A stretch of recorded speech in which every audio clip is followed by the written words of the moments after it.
Joy News can confirm the Electoral Commission (EC) has activated processes leading to the creation of new districts and municipalities across the country. An internal memo sent to regional directors states that teams will be deployed this month to check the feasibility of the process. Let's see some more details of this. That is what we know so far.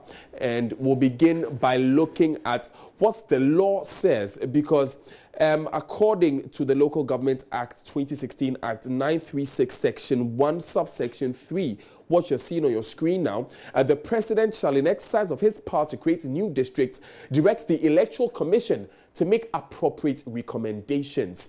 And in making those recommendations, we'll see what the Electoral Commission must do. Now, the Electoral Commission shall, before making these recommendations to the President under subsection 3, which we just read, consider the following factors, including, in the case of a district, that there is a minimum population of 75,000 people.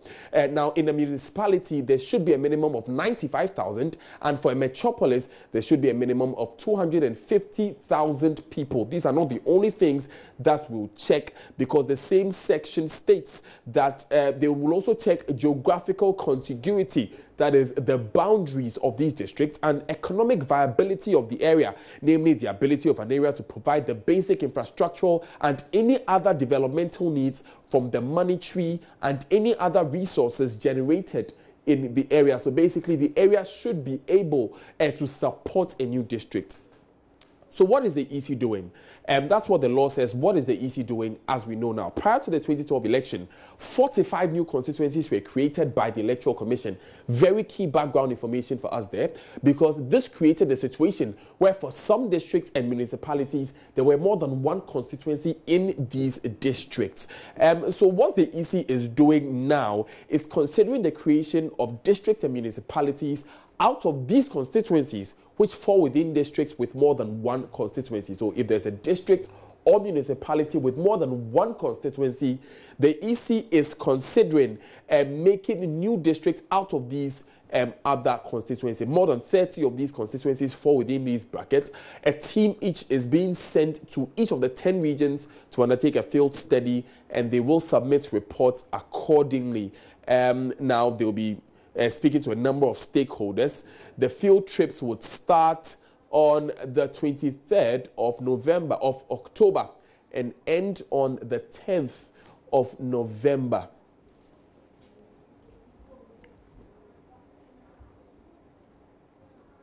Well, it's the 25th of October, I beg your pardon, and will end on the 10th of November.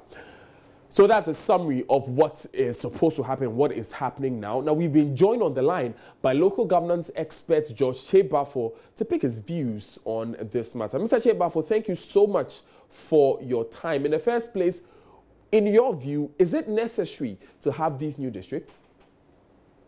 Yeah, thank you very much as well, and good morning to your cherished listeners and viewers. I would not be able to say whether it's necessary or it's not necessary. The law requires that, like you've rightly stated, the law requires that the President is the only authority that is vested with the power to create districts, metropolises, or municipalities. That's what the law says. And you have clearly quoted the law in Section 1 of the Local Governance Act, Act 936. So the President had conceived an intention to create new districts. That's the policy of the President, who is vested with the power to manage this country. So once the President conceives this intention, the law also obliges the President to consult the Electoral Commission, or the Electoral Commission to make recommendations to him before he does the creation.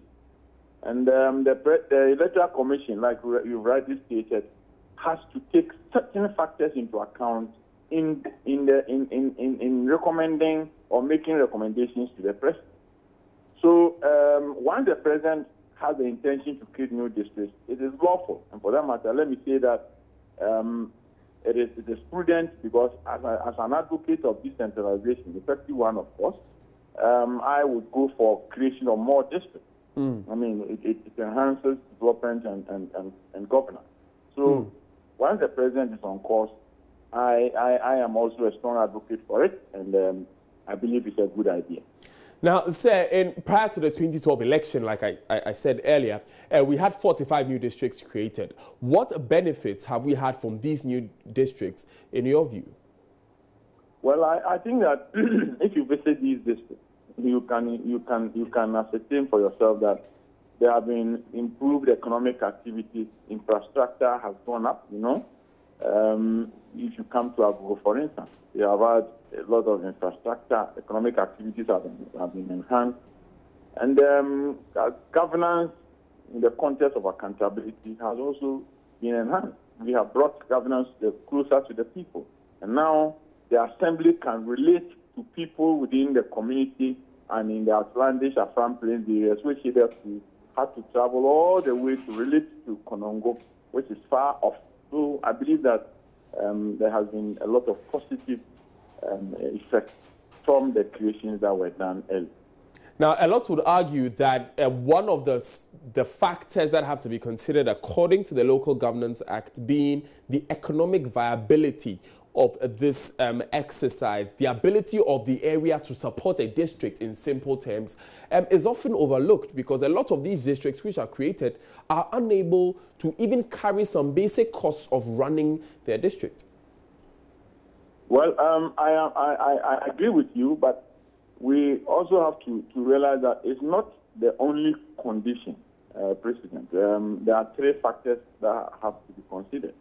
And if the economic viability is the only factor that we're going to look at in order to weigh it down, I think that would not be fair. So if the geographical contiguity and the population threshold factors are solid, and the economic viability to an extent is also fine, I believe that we can go for it. But in the constitution, the law, beg your pardon, sir, but the law is clear that these factors must be considered: population, geographical contiguity, economic viability. It doesn't say any one of them or some of them. These must be considered. Yes, I was coming to it. It is the economic viability. From my understanding of that factor, that does not necessarily mean that as we speak before the creation, the factors there to be able to we will have to do maybe a census, an economic census to determine whether we'll be able to collect revenue as at that time to support the assembly. If the potentials are there are potentials to, as a creation, you create and then you go through a process. If the potentials are there to meet the requirements in a very short time, I believe that the Electoral Commission would consider that as a meritorious factor. Would it not be another suggestion then to try and stimulate and utilize this potential before the place is separated out into a district? Maybe looking at it and making it work before we look at creating a district? Well, you see, because of the fact that the development of a district it rests with the assembly, which is responsible for the development of the overall district. Sometimes, depending on the priorities of an existing assembly, some areas could be far removed from meeting the expectations that you're talking about. But once the potential, as a government, you identify the potential, and you think that if you carve it out of an existing district and they are able to access their own resources, they will be able to harness the potential. You would need to do that.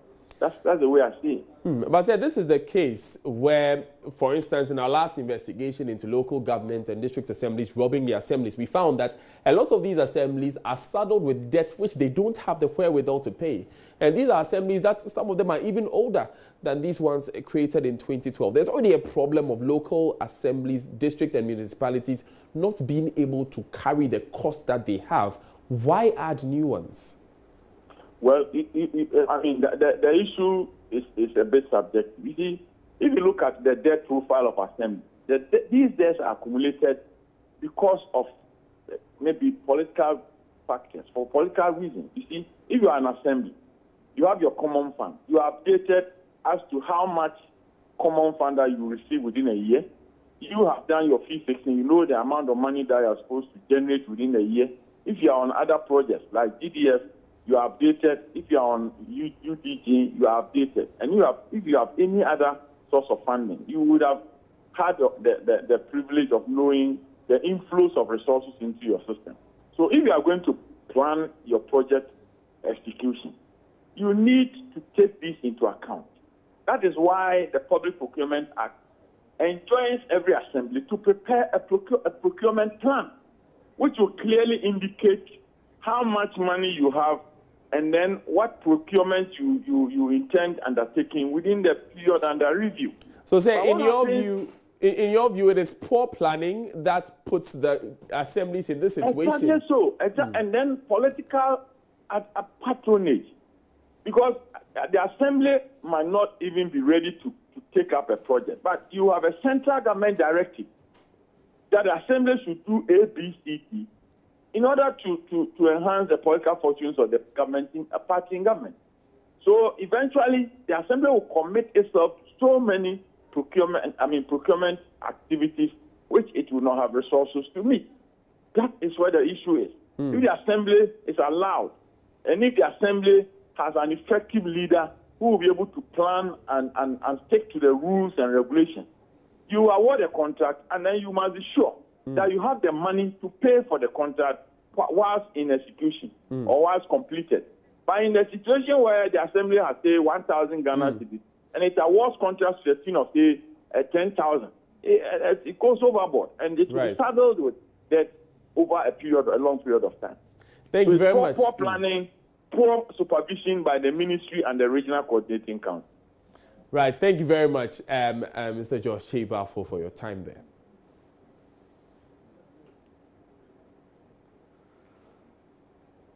We'll take a quick breather.